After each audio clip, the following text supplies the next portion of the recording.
Friday morning, welcome back. All of you have actually made it. How are those heads this morning? Yeah, there's some very I can see very bleary eyes from up here. Someone said to me something about 4 a.m. still in the bar, was it? Goodness, yeah, I don't know how you've done it.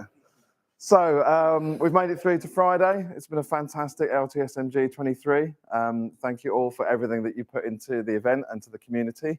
So speaking about community, before I introduce my next selection of presenters, just a quick mention about the raffle prize draw.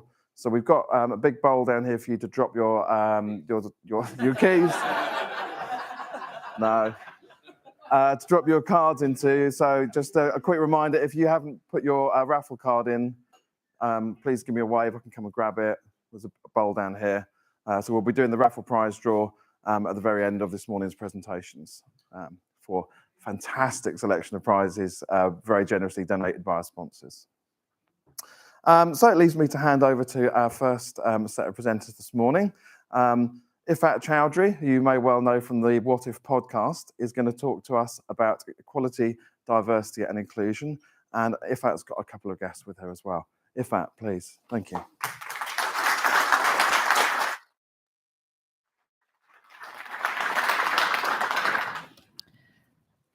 Thank you very much. I have to say, with that startup music, I was doing the forward, back, right, left, stand up, sit down. It was a little bit of a warm-up for me. Thank you so much to the LTSMG team for actually putting this on the agenda and for asking me to talk about something that is very dear to my heart, but I really do feel should be dear to all of our hearts. If you're human, you should care about the other humans that you work with. And that's where I really started the podcast and the panels and bits and pieces that I get involved in. So I've been in the AV industry since 2007, working with video conferencing, helping schools to connect with overseas communities. And I think that was probably the start of, I think a seed was probably sown then that I didn't possibly realize until now, that when we were connecting these schools, and one in particular, there was a group, there was a school in Bromley that connected with a school in China, and the children were tasked with asking questions, and the children came up with their own questions. And the outcome of that session, the most powerful outcome, was how much they had in common. And when they were asking them, what do you do for lunch? What, you know, do you, and some of them said, we bring a packed lunch, we go home, or we have school dinners, even down to those kind of things. This image that people had that China and Chinese children were going to be so different to British children, it started to break that down. And it just shows that when you start having conversations and you start talking to people, you will build understanding and you'll build acceptance. And I've ditched the word tolerance from my vocabulary because I don't think it's about tolerating each other. It's about accepting each other and accepting what makes us individuals. I also have an MA from UCL. I can't see, where is UCL today? I'm a happy alumni. And my master's was in leadership, and it was something that I wanted to do myself, just to get a bit more, an opportunity to research organizations and to understand what makes teams work and what makes an organization a great organization. So that was really my motivation for doing that. And I think that's a starting point for all of our organizations. Until you understand what your vision is for diversity, inclusion, and equity, and where you want to be and what you want to be known for, until you look within your own organization, you can't, I don't think, be fully committed to it. So you can't look at another organization and think, well, they're doing that, this is their policy, we could just adopt that, copy and paste, and guess what, we've got a strategy, or we've got some kind of policy document. If you start looking at your own people and start looking at your own organization and look at the needs of your own departments and then drill down to individual teams, it will give you your steps to develop having a diverse workforce, because you've got to start with what you've got. And a question I get asked all the time is, how can we recruit a more diverse workforce? Until you start presenting yourselves as an employer or a community that looks after the people that you've got, you're not going to attract diversity. So you've got to start with what you've got and review your existing practice and see where that's going to take you. And part of that, and that's another thing that I do tell people, is it's not a destination, it is a journey. It's something that you've got to be committed to at senior level, but also have grassroots on board and have somebody within your organization who's going to own that journey. You've also got to know how, well, you're going to have to work out how to monitor that and know that you're going in the right direction and that you're taking people with you on that journey. And you've also got to have a pretty clear idea of how you're going to continue to develop and respond to whatever happens within your organization or socially, globally, to build some kind of agility into your processes. And the reason I wanted to start with that was we've got a lot of buyers in the room. So there's a lot of you who will be going out, procuring, partnering with organizations. And the difference you can make is by questioning the organizations that you partner with in exactly the same way. So if you're asking that of yourself, you can be asking it of other people. So you can ask, what is your vision for DEI? What's your strategy? How are you going to get there? Who's responsible for it? How do you monitor it? And how will you continue to monitor, assess, and improve? And until we all take that responsibility, instead of looking the other way and thinking, well, I don't have to worry about that because it's a supply chain, so somebody along the line, someone must be doing it. Unfortunately, people won't do it unless they're made to. So there's several of you in the room who are in a really powerful position to make changes across our industry. One thing that, alongside that, is about keeping the activities that you do relevant to your organization. It's not about picking things because, you know, it's a tick in the box. If something doesn't look right for your organization, don't do it. Don't do things for the sake of it, but actually take time to find out what's right for your organization. And a little thing that I do get people to do is think about 6 people that you work with. And I'm not going to get you to do this now. Think of 6 people and think of the 6 strands of diversity, which are age, disability, gender, race, religion, and sexual orientation. If you can write down those 6 things about the people that you work with most closely, and if you don't know them, go and ask them and maybe do that as a team exercise, it will start to open up conversations and it will show your gaps and show what you have in common and what you need to work on.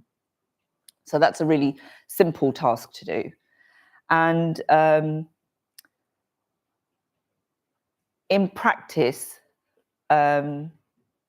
having leaders in place is really, really important. Having leaders who are fully committed, who own DEI, not as a tick box, and not to say, oh, well, we employ this many females, or we've promoted somebody, a person of color, or we've put in hearing loops so we're accessible. It's a little bit going a little bit more than that, and actually valuing the people that you work with, which I can't see a good reason not to do. I've heard some wonderful. Last night's throat has kicked in. So I've heard some wonderful things about Loughborough University and the work that has been happening here, particularly in relation to DEI. And I'd like to invite Vipin, who's the Director of IT, and also Allegra from Cambridge, who some of you would have seen yesterday as well, to come and join me. We're going to have a conversation about what's been happening in their organisation. So thank you so much for joining me. No, you go. Yeah. So firstly, Vipin, would you be able to give us and share with us what the journey that Loughborough have been on? Sure. So Loughborough University is well, you all know it because you're all here. It's traditionally been a quite sports focused. The subject mix is biased towards engineering. So as a result, it has been quite male dominated, and certainly in terms of student body, I think we're about 65% male.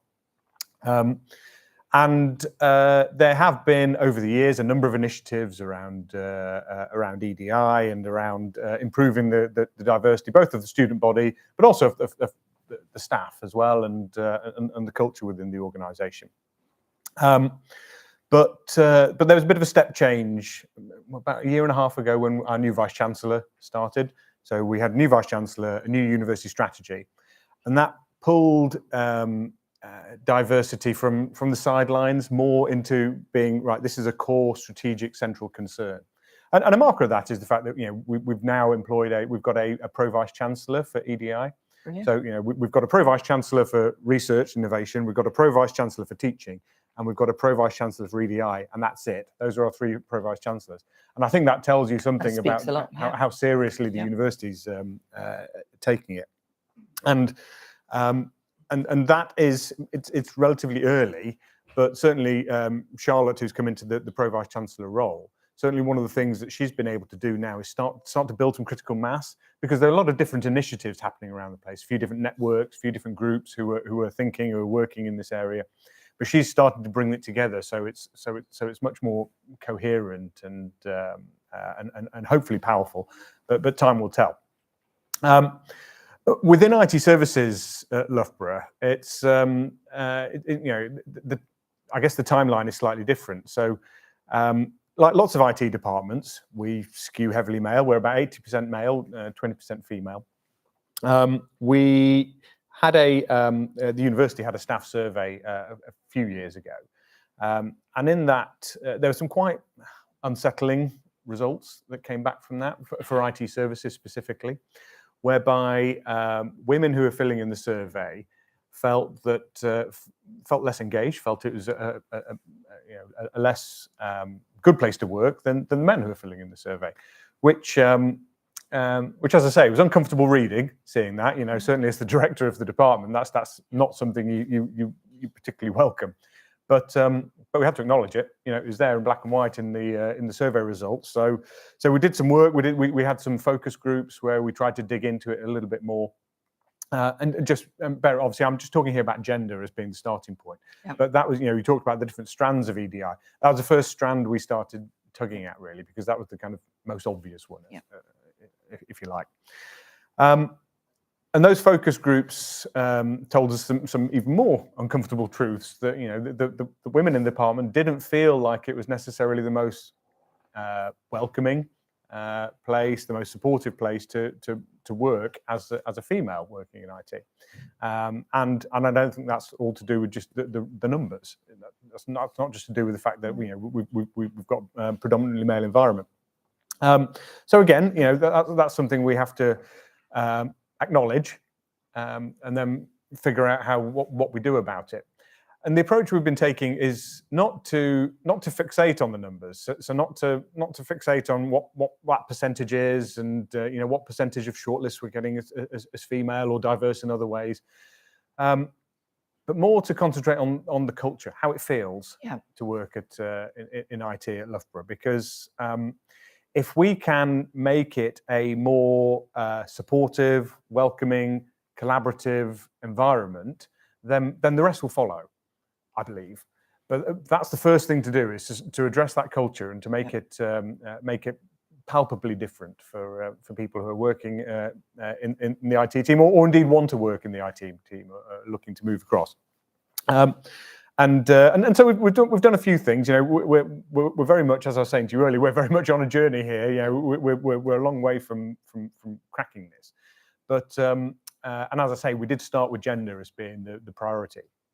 But we've brought in some external speakers who've been really useful and powerful. We had one of our academic colleagues who does work on conversational analysis from our social sciences department, which was fascinating. And she did a piece to the department around how to say when it's not okay. So speaking up if somebody's behaving or talking in a way that's not inclusive, which I think a lot of people found really helpful, because that gave some practical strategies and tools for that kind of. That's the single thing that most people identify, is they don't know how to start that conversation or to step up.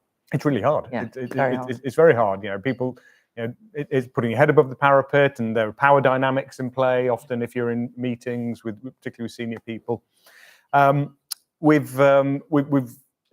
created what's called the IT Services Women's Network.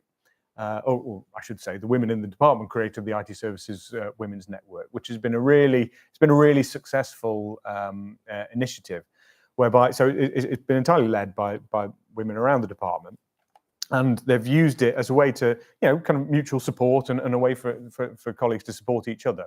But they've also done some really practical things, like rewritten all our job descriptions, our job adverts, our person specifications, to make them welcoming, to make it clear that you do some of the obvious things like removing gendered language, but also making it clear that coming to Loughborough, coming to work in IT services at Loughborough, means you will find yourself in a place where flexibility is paramount, where we are seeking to support one another, where we are collaborative, where there are many benefits that go beyond the salary that you bring home.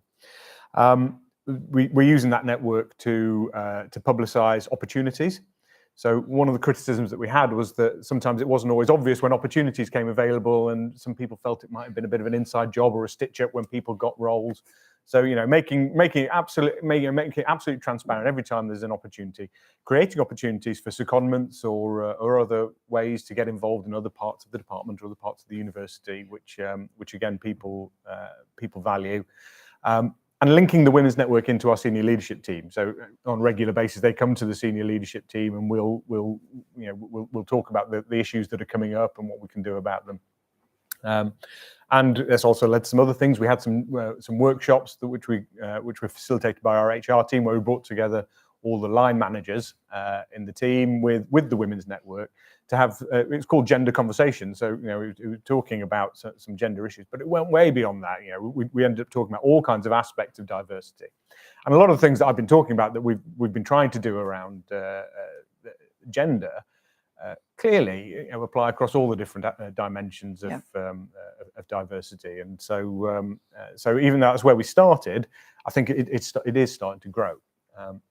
So we're moving forward. So we did have a staff survey. We got the results early this year, and IT services was, I think, 8% higher on the question around EDI than the average for the rest of the university. Brilliant. So I don't. That means we can't say we've done it, but I'm hoping that means that we're making progress, which is all you can really ask for. Yeah, and that's fantastic, because everything that you've talked about are things that actually can be applied to so many other organisations, and you're also, by doing that, you're showing an interest and a value in your people, which means they are more likely to stay. They're more likely to be.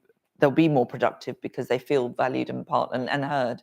And so there are so many benefits that we don't realise. So thank you so much for that. Allegra, we spoke before about some of the things that have happened at Cambridge. Can I ask you to share with everybody? You've got somebody as well who actually looks after DEI now. Yes, we do have a new, well, newish, I would say, EDI director in the business school. And I think, Cambridge as a university as a whole, not just the business school, we are extremely aware and extremely cognizant, and we really try to do something in terms of diversity. I think the number one element that comes to mind is social cultural diversity of our student body. There's a lot of potential applicants, very, very good A-level students who opt out.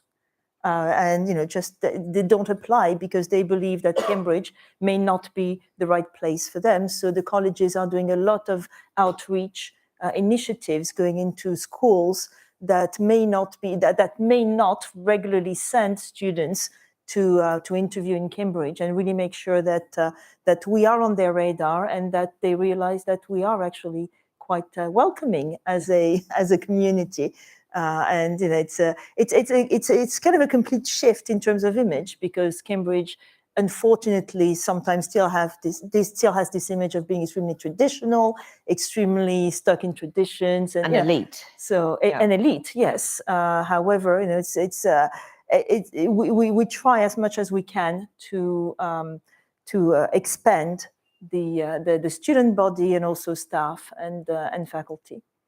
And what have been some of the issues that you've faced or that you see? We spoke about a couple of things that you said were things that felt like a tick box, like performative. Well, yeah, I mean, it's just not talking about Cambridge in particular, but looking at, because I do some research, as I mentioned as well, on diversity and particularly diversity in Hollywood, and looking at how the visible markers of diversity, which are the ethnicity, age, and gender, conditions, salaries, and also if you're looking at actors, box office in Hollywood. So sometimes the worst case scenario, I believe, is when you have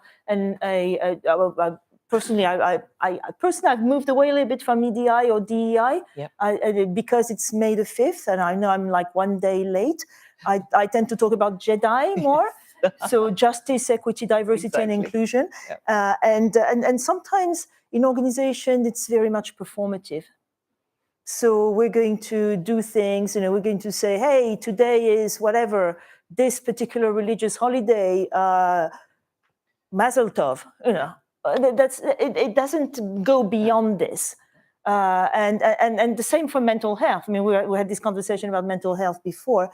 So I think it's not about, I think Grant said something that was really, really interesting. He said, let's not, being cognizant of our differences is not putting ourselves in someone else's shoes. It's really listening and trying to understand where they're coming from. Because I will never have your experience, you will never have mine. I'll never know what it feels like to be a white middle-aged man, thankfully. But there's quite a few things that, but in conversation, listening and hearing the experiences of others is much more important than ticking boxes. And you did mention numbers. I love what you said about numbers, because there's this in diversity research, this sentence that comes back quite often, which is it's not about counting numbers, it's about making numbers count. Exactly. So this is where we are. And where do you see what do you think could be done now to raise that and to enhance it? Is the person who's responsible, does it sit on their shoulders? Or is it trickling down? How does it work in a practical sense? So I think, as you said, we need leadership. There's no question that we need leadership. But there's a kind of a unintended consequence, a negative effect of putting everything on, having an EDI or JEDI or DEI officer in charge in a place, because in some ways that put the onus on this person, and the rest of the leadership can basically say, if you're in China, that's your problem, deal with this. And we're not really involved. Whereas, we should lead by example. And the leadership should be very much involved in those conversations. I think we've reached the stage when diversity is no longer an issue, when we don't need to have someone with diversity in their title within the organization. And so switching it to the procurement side. So in my day job, I am several of you will know I'm a bid writer, so I deal very much with procurement people. And what kind of things, and I am seeing in tenders now, the weighting on questions around diversity and actually evidencing that. So often the questions that I'll see will say, have you got a policy? Can you attach your equal ops policy? And it kind of sits there at the moment.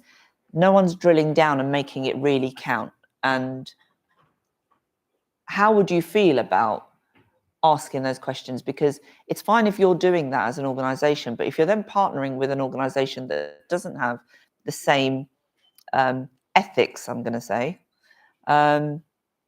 because the only way is ethics.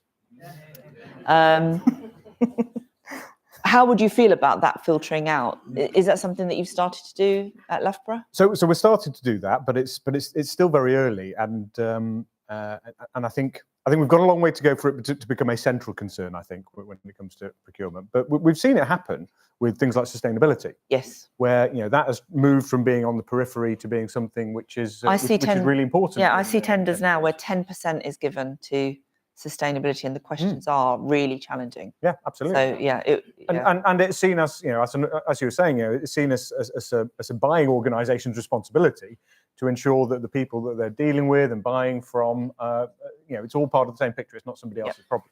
So there's no reason why that. And the same, I guess, with mixed success has happened with ethical working practices as well, because again, there's been a lot of effort put into making sure that the supply chain, all the way down, is working in a way that aligns with an organisation's values. So there's no reason why we can't apply a lot of the same learning and do a lot of the same things for diversity that we do for those other areas as well, where perhaps we may be a little bit further along. Yeah. How are we doing for time? You all right? No, good. Okay. Shall we ask? Do you want questions? Does anybody want to comment, or are you going to throw the box? Absolutely. Any questions? Any commentary? There we go. Wow. So, as a hiring manager for 9 years in AV, the perennial problem is, how do you get, for instance, more women into AV? And nothing's changed. I've got 3 women out of 40 staff. We advertised 2 jobs, and we extended the advertising to try and get more women. I got a woman to write the advert. We had 1 woman apply out of 44 applicants. So I think you've got to look at the other side, is you can't put in what's not there. So it's quite obvious to me. And then you look around this room. I mean, what was there last night? 140 blokes and 5 women or something. So it's got to start at the bottom levels. And if you're going to put just the onus on women at the moment, if you're going to put women coming into the industry, that's got to start at school. You can't force what's not there. You can't. You're right. So if someone turns out, oh, you've only got 3 women, well, it's not for the want of trying. They're just not there. But this is what we were saying about forget the counting. So you're not putting people into roles for the sake of it. It should be the right person for the role, always. Yeah. That should be the first thing.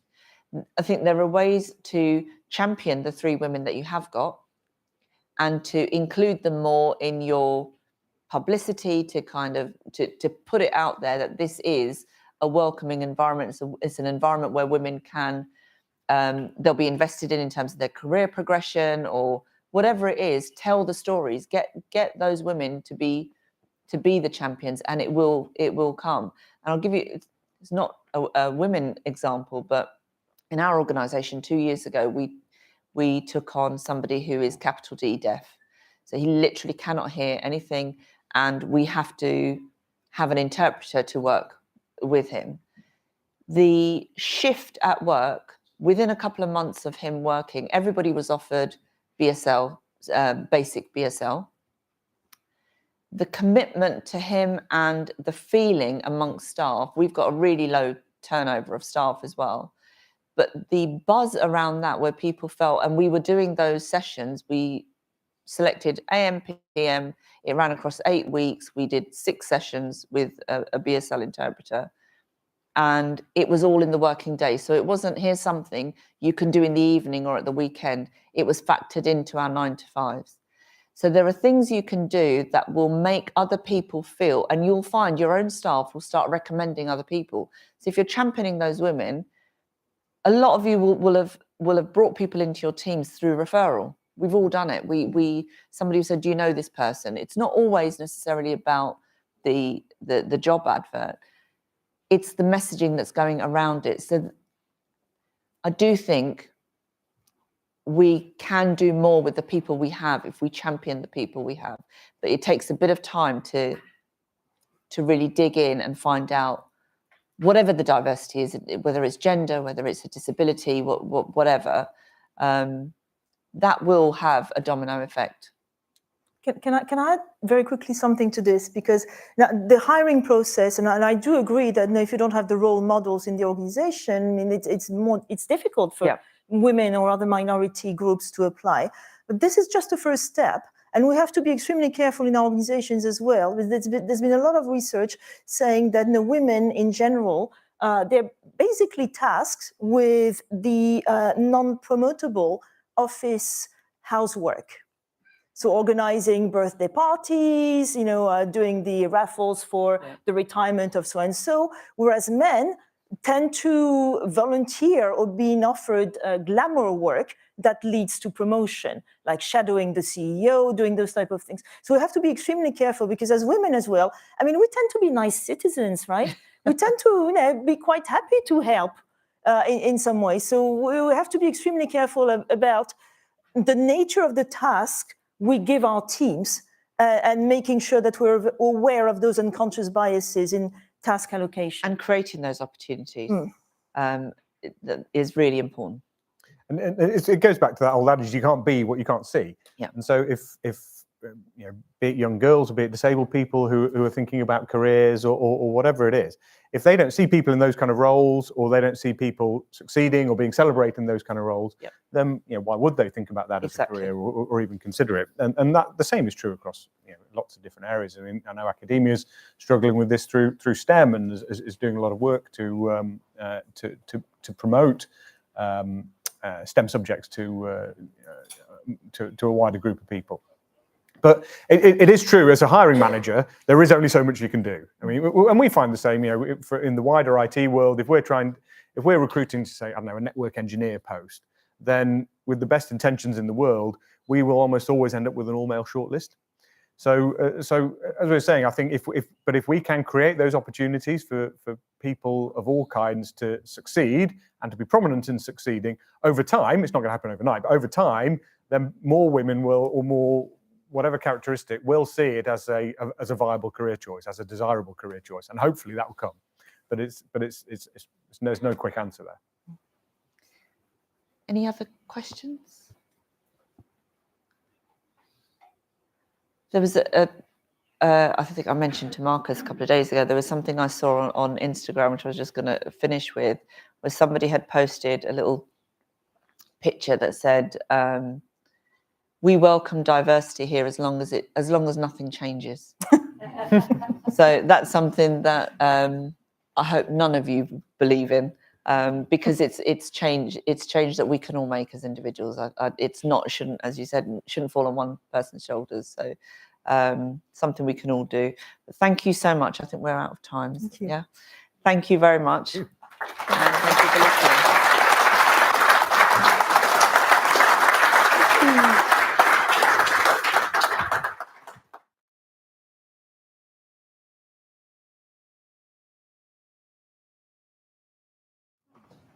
Thank you very much. Very thought-provoking and informative presentation there.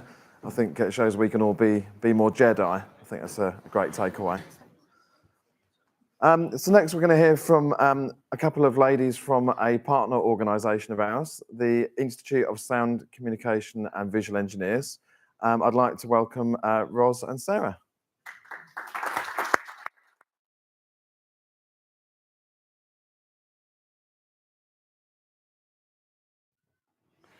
Oh, gosh, sorry. Right. Hi, everyone. I want to thank David, first of all, for giving us the opportunity to talk today. And as two of the few women in the room, it's been fascinating. Really enjoyed that, actually. Thank you. So, Ros and I are from the ISCVE, and we wanted to take the opportunity today to talk to you and just tell you who we are, what we do, and why we exist. As I said, my name's Sarah. I actually joined the ISCVE only in October last year, so I'm very new to your industry. So I think in the question of diversity, we really need to welcome me to your organisation and your sector. I spent the last 20 years working in training and development within the media and digital online publishing sector. So my background is quite different to but starting to cross over a lot more. So, you know, I'm seeing things now within this industry that I was touching on in the industry I was in before. This is Ros. She is our business manager. Now, Ros has worked for the ISCVE for the last 20 years. And previously, she has worked in other related industries. So she's one of the boys, as it were, can I say. So, as I said, what we'd like to talk to you about today is who we are, what we do, and why we exist. Okay, so first of all, I'd just say it's really nice to be back in Loughborough. 2 years ago, my son graduated from here, so happy memories walking back on the campus. So what is the ISCVE? As it says there, Institute of Sound Communications and Visual Engineers. It very first started up in 1948. There were 9 or 10 traders or contractors that met together and wanted to build an association. And at the time, they called them the Association of Public Address Engineers, APAE. Obviously, since we've grown into the ISCVE. Since its inception, we've had over 45 different presidents, and I've had the honour and pleasure to work with 9 of those in my time with the Institute. Usually our presidents run for a term of 3 years each. We are run by a council elected by its members. We actually have a board of directors, a council of about 14 people, and then we have 10 committees dealing with various things, and just 3 actually paid staff. All the other people are volunteers, and they're obviously really passionate about the industry and about the Institute and just want to give back and help improve things with us. So we're really, really grateful for those people. So why do we exist? It is all about raising standards in the industry. So we want to ensure that our members are the best quality. They've been, gone through training, and we bring them up to standard. They all follow a code of conduct, which is really good. We've shown that they're all about excellence. And actually, there's a lot of people out there that have learned their job, just by learning on the job. And sometimes perhaps they've picked up some bad habits along the way, and we really want to bring them into our institute so that we can push them through the training and bring their standards up as well. So what do we actually do? Promote our science and technology to the general improvement of society. An example of that being we published a voice alarm guide, so as a result of the Grenfell disaster. So it was something that we were very keen to lobby for better legislation, which is a must for the ISCVE. And while the UK prides itself on having some of the world-leading standards in this area, there's very little legislation to actually implement or police the standards. So that's something that we have launched, and we're actually working on more training in that area as well to bring people up to speed. Knowledge transfer, so lots of training, which Sarah will talk about later. All our training CPD approved, and we have members writing technical papers, white papers that are on our website. So we're all about sharing this knowledge. Some of our more mature or very experienced consultants, they are more than happy to share their information with somebody that's coming through, which is really good. We offer an ECS card scheme, possibly doesn't apply to some of you working within the university sector, but for site access, it's a safety card and we are authorised to issue those cards. We run meetings, both virtually and in person. A couple that we have throughout the year. We have a Get Ahead event in towards the end of the year and our own exhibition called IceFex.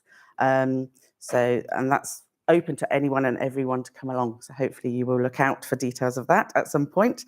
Political representation, we're not actually a trade body, but as a learned body, we do like to influence the decision makers at local and national level. So that's something we do. And then talking about standards, many of our members are actually on the standards bodies for British standards. So they're able to put forward suggestions from our own members and how to influence the outcome of standards. So we're lucky that our representatives have direct access to all these latest changes and updates that we're able to share with our members as well. Oh, that's me. Okay, there's some logos up there of the industry associations that we are associated with, as it were. This is really key for us in working together for the good of the industry. Many of our members are members of multiples of these associations, and they take different elements of support from the different associations. Benefits to our members, well, they get things like, you know, they'll get reduced discounts on training and services with these associations. And one of the key things for us as for our institute is that we work as one voice. So, you know, we help to support each other in the work going forward. For example, Plaza, during the COVID pandemic, started a campaign to financially support the live events market. And it was imperative that associations like us and the people up there joined together to publicise the campaign. And this made us a larger voice for the industry. So industry associations are very important to us, and you can see LTSMG is up there too. As an institute, we have 84 supporting members, many of whom you will recognise, some of whom are here today as sponsors of LTSMG. We have those because that gives us the financial support to pursue the projects that we want to progress. It also benefits our individual members because we have a lot of individual members, and this also allows us to recognise the pace of technical changes within the industry and where the introduction of revised standards are coming in through industry and how they're applied. The other thing that we can do is continue to communicate our commitment to technical excellence through those supporting members and the wider community. So why should someone be a member? As you all know, being a membership of a community or a professional body like LTSMG gives you that part of an organisation and being part of a community. Membership of the ISCVE also gives public accreditation of your experience, your training and technical skill. There are opportunities to learn from some of the most experienced practitioners in the world. And if you are a member, you get access to the Institute resources, which include all the other members, obviously, technical knowledge, technical advice, website members pages, our newsletter, which is all the latest things going on around the industry, and invitations to our technical seminars and our events. Our aim is to support individuals professionally and aid them in progressing within their career and profession. So it's an opportunity for industry professionals such as professional engineers to join an organisation that represents their work ethic and puts forward their values to their potential employers. Tenders. You mentioned tenders. Slightly different, but one of the things I did want to say, a lot of our members mention the fact that when they are applying for tenders, one of the questions they are asked, are they a member of a professional organisation? And being a member of the ISCVE counts for them as being that. And so, you know, does help them in one of those questions that you mentioned previously. Okay, so you can see that there's various different levels of membership that you can have. And what we aim to do is actually push people through the different levels. We encourage them to actively upgrade, ultimately getting to the full member grade. The fellow and companion grades, they are sort of for very highly respected individuals. So they're actually bestowed upon those people with a presentation. But anyway, this is what we are all about, getting people to increase, as they increase their knowledge and their skills, come on, move up through the system and be proud to be a full member. So we always like to celebrate our wins, and there's just a few to put on there for last year. We increased our membership numbers and upgrades significantly. Well, 30% it was just last year, but I remember 4 or 5 years ago, we probably had around 500 individual members, and now we're up to over 1,040. So, you know, it's amazing. We're really, really pleased with the individual membership growth on that.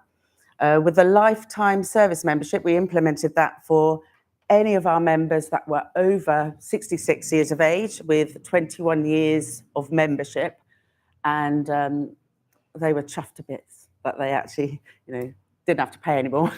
But it was lovely to give them that award. We presented a guide for training microphone users at Plaza, so we were given an opportunity to take one of their seminar slots there.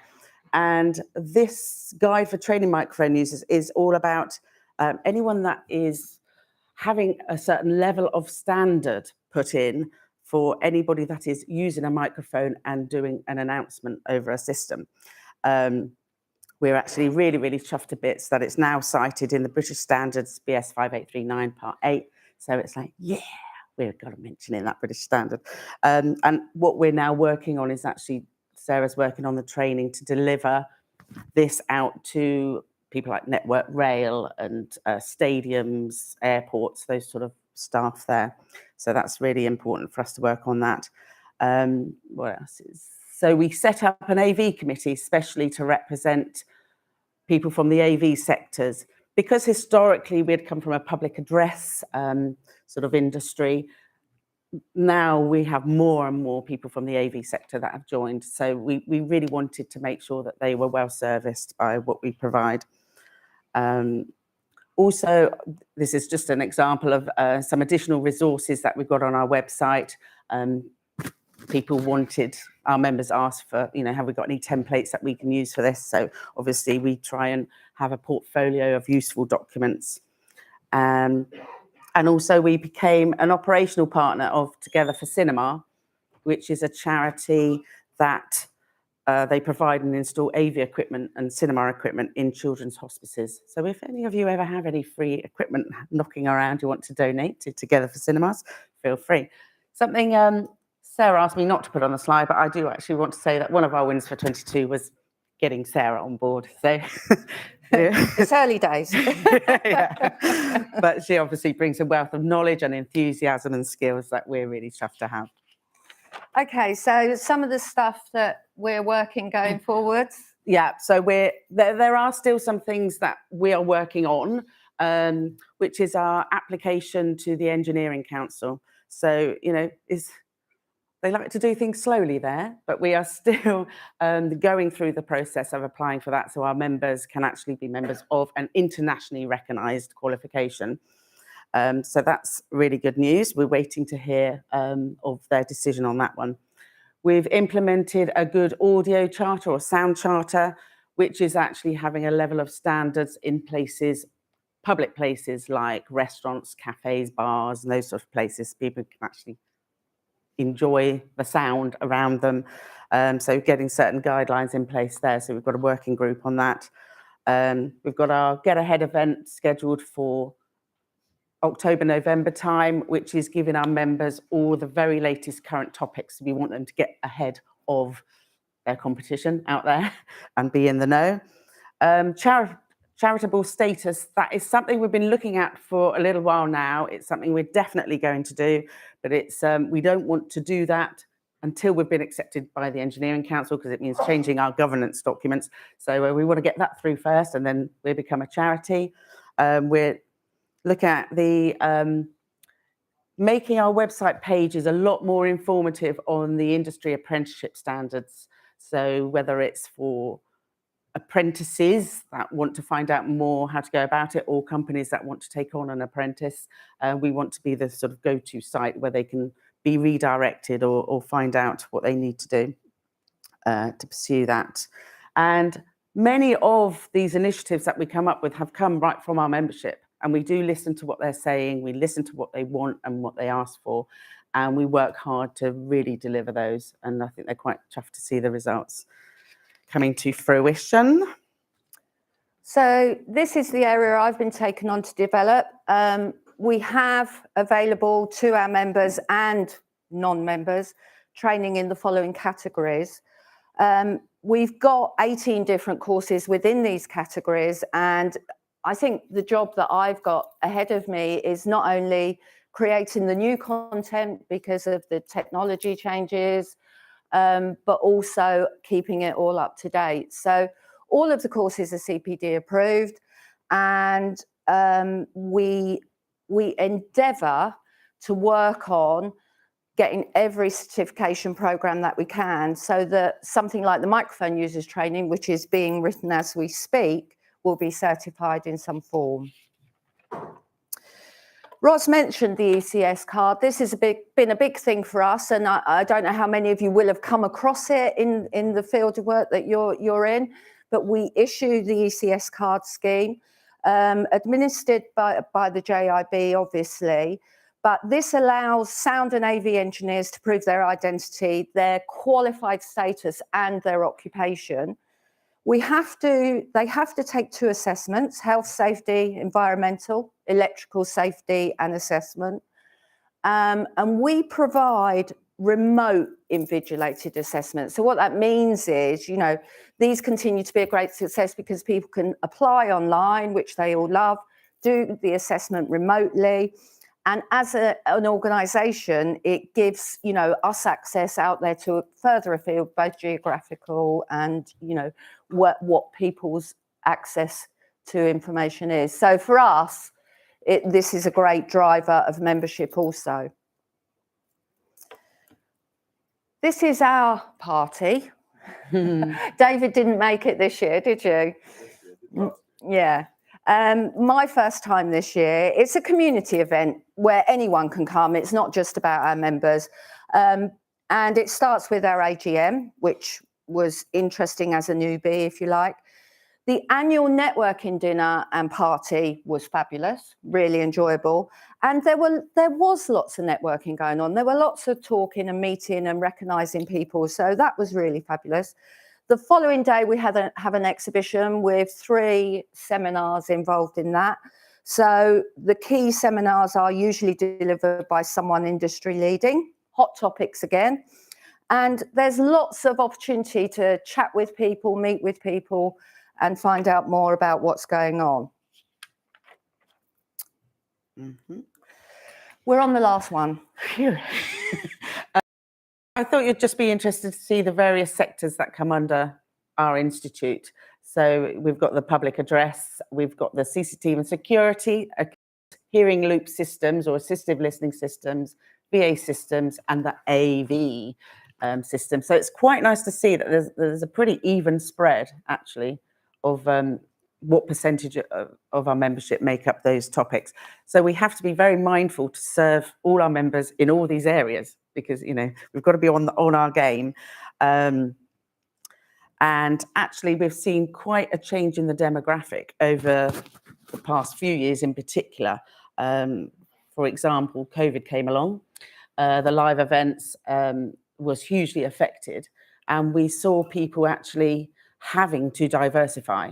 I remember we had a PA installer that went around and actually did all the videos for estate agents' home viewings. Because it's like, I've got to do something. So they used their grey matter to think of things. We had a hearing loop installer that started doing all the live streaming meetings.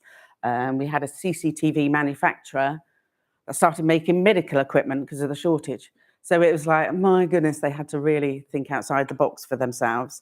And hopefully we were able to support them in our training while people learn new sectors. You know, a lot of companies actually changed their business model after that and realized they had to really expand their remit to the public. And then actually, I'm quite pleased to put this up there after your session earlier, because I thought you'd find it interesting to see the diverse age range within our sector. And again, you can see it's a pretty even Stevens there. In the middle, yeah. Yeah. But what we're, you know, and we've got members from all these different ages, and actually we are pleased to say that from a very diverse cultures, backgrounds, genders and their experience as well. So we've got our individuals, they might be from a very small freelancer, one-man band going about his business, doing his best. And we've got members that are in national companies, multinational companies, international companies. So there's a real variety of different types of our members. And it's quite nice for them to talk to each other and actually see different perspectives on how they're doing it in their business. And, you know, it's all about learning and understanding. And we're particularly keen that our younger age group, they are coming through. It's a really positive sign that we're seen as relevant. Because historically, let's be honest, in the very, very early years, it was considered a bit of an old boys club. And that was something we really fought hard to fight off because we knew it wasn't. But by seeing these people coming in, it's just fantastic for us. Oh. So if you would like to find out more about the Institute, we're obviously online. If you want to come and talk to us, please do. We're happy. If you've got any questions, I don't know if we've got time. We're a little bit late and the raffle is waiting, isn't it?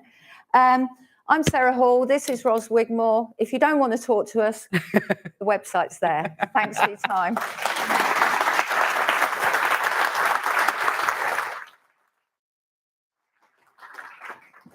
Thanks very much. I think you'll see that the ISCVE really have got a lot to offer us as AV professionals. As a member myself, I would encourage you to check out the website and consider an application for membership. There's a really great resource and another fantastic community there to be part of. Community's definitely been a theme, hasn't it, of the last few days here at LTSMG 23. I think we've seen that there's, pop your last minute raffle cards in the bowl at the front. There's some very exciting future technology that's in our hands now. We've talked about AR, VR, extended reality, and how that amazing technology is blending with some very striking architecture these days. That said, we're still going back to basics, talking about space design, standards, and tech fundamentals. But that said, I think UX is very much at the heart of everything we do, and it's great to see that it's still very much our passion as audiovisual service providers. So this is a point for me to go to some thanks. This is where you wear your hands out clapping, everyone. So first I'd like to thank you guys as delegates for taking the time out of your very busy day jobs to come and be part of the event, which is the annual LTSMG Conference. Obviously, this wouldn't be an event without you guys here, and us on the exec are very keen that we make the group what you want it to be, and you make it the amazing community that it is. So thank you very much.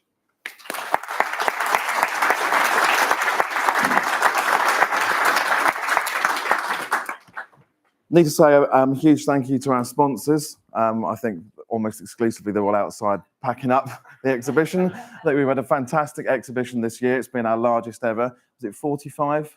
45, yeah. 45 sponsors. It was absolutely great. 2 halls jam-packed with some really, really excellent technology there.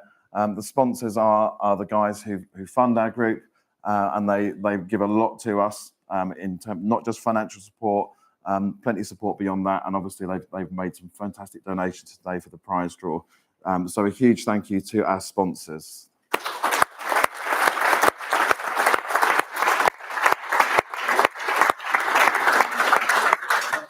As we discussed, we've had a fantastically interesting set of presentations across the course of the conference, and I need to say a huge thank you to all of our presenters, one of whom's just walked through the door, so thank you very much to presenters.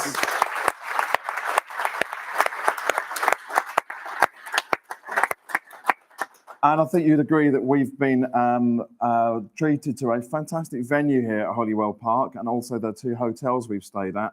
Loughborough University have given us a really great conferencing facility here, and the Indigo team have looked after us really, really well. The hospitality they provided, I think, has been second to none. So a huge thanks to Indigo.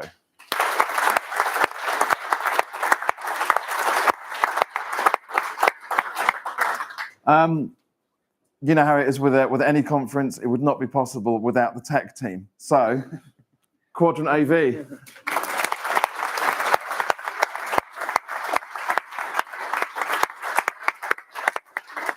On top of that, there's been a load of work that's gone in the background that you haven't seen, and that's all been handled by Aaron's team, which is Andy Palmer and co, the AV team here at the University of Loughborough. Thank you guys for everything you've done to make this happen.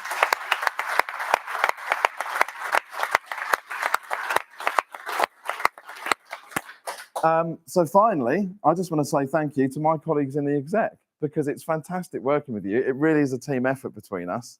On to next year, yeah? Yeah. Thank you, guys.